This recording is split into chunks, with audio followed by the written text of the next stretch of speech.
اکثر زندگی انسان کو اس موڑ پر لے آتی ہے کہ اس کی سمجھ میں کچھ نہیں آتا کہ وہ آگے جائے یا پھر پیچھے مڑ جائے، کہ وہ اللہ کی مدد کا انتظار کرے یا بے امید ہو جائے۔ میں جانتی ہوں اس وقت دل کس شدت سے اللہ کو پکار رہا ہوتا ہے۔ ہر وہ چیز جس کے نہ ہونے کی وجہ سے تمہیں زندگی بے رونق سی لگتی ہے اور تمہارا دل درد سے پکارتا ہے کہ اے اللہ، اے میرے مالک، تیری مدد کہاں ہے؟ تو سنو، تمہارا اللہ تم سے فرماتا ہے، بے شک میں جانتا ہوں جو تم پکار کر کہتے ہو، اور میں جانتا ہوں جو تم دل میں رکھ لیتے ہو۔ قرآن کہتا ہے، یاد کرو اس وقت کو جب اللہ اپنی طرف سے غنودگی کی شکل میں تم پر اطمینان اور خوف سے خالی کیفیت طاری کر رہا تھا، اور آسمان سے تمہارے لیے پانی کی برسات کر رہا تھا تاکہ تم پاک ہو جاؤ، اور تم سے شیطان کی ڈالی ہوئی نجاست ختم کر دے، اور تمہارے لیے ہمت جوڑے اور تمہارے قدم جمائے۔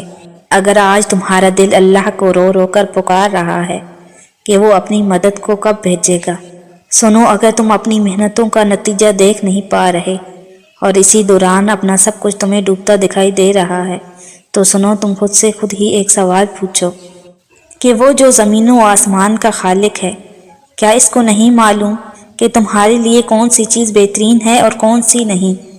ہو سکتا ہے جو چیزیں تمہیں اپنے لیے بہترین لگتی ہوں، تم ان سے پیار بھی بہت کرتے ہو اور اس کو حاصل کرنے کے لیے ہر کوشش اپنا رہے ہو، اللہ کے آگے روتے بھی ہو، لیکن اس تک رسائی حاصل نہیں کر پاتے۔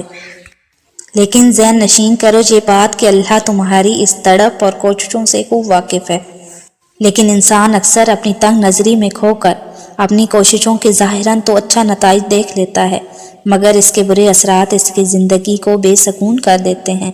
لیکن یاد رکھو، اللہ کی چمکتی مصلحتیں تمہارے اندھیرے خوابوں سے بہت اعلیٰ ہیں۔ قرآن کہتا ہے، اور تم محبت کرتے ہو جلد ملنے والی چیز سے، اور تم چھوڑ دیتے ہو دیر سے ملنے والی چیز۔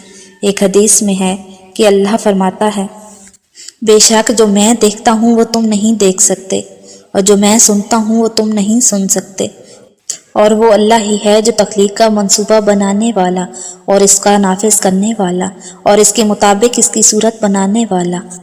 اور جانتے ہو اللہ کی مدد کی منزل تم پر کب آسان ہوتی ہے؟ یاد رکھو، جب زندگی تم پر اپنے راستے بند کر لے اور تمہیں گھیر لے اور مدد کا ہر دروازہ تمہیں بند دکھائی دے، تو تم دعا کو اپنی سیڑھی بنا کر عرش کے رب العالمین کی طرف چڑھ جایا کرو، کیونکہ وہ رب شہنشاہ ہے جو مانگنے پر راضی اور نہ مانگنے پر ناراض ہو جاتا ہے۔ تم اپنے اللہ کے کرشمات کو کبھی سمجھ نہیں سکتے۔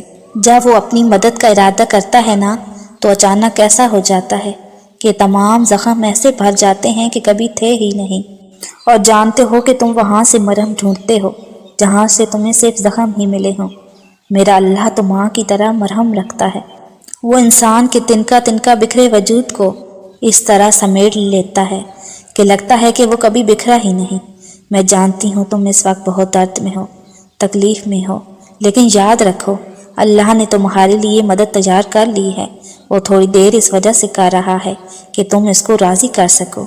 قرآن کہتا ہے، اللہ سے جڑ جاؤ، وہ تمہارا مولا بہت اچھا ہے اور تمہارا مددگار۔ میں جانتی ہوں کچھ وقت کچھ ساتھ تم پر بہت بھاری گزرتے ہیں اور ضبط ختم ہونے لگتا ہے، مگر یاد رکھو، جس کی نظر اپنے اللہ کے کرم پر ہوتی ہے نا، وہ کبھی اپنے درد کا رونا کائنات کے سامنے نہیں روتا، بلکہ کائنات کے مالک کے سامنے روتا ہے اور اپنے سارے معاملے اس کے حوالے کر کے پرسکون ہو جاتا ہے۔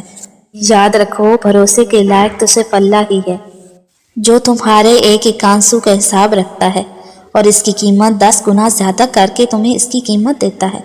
یاد رکھو، اگر درد کا اندھیرا تم پر چھا بھی جائے تو صبر اور اپنے اللہ پر یقین مسلسل رکھنا۔ ہو سکتا ہے تمہارا یہ رویہ اندھیرے میں روشنی کی لہر کی طرح تمہیں وہاں لے جائے جہاں تم جانا چاہتے ہو۔ ویورز، آپ کو میری اس ویڈیو میں جو چیز بھی اچھی لگی ہو تو مجھے کامنٹس میں ضرور بتائیے گا۔ شکریہ۔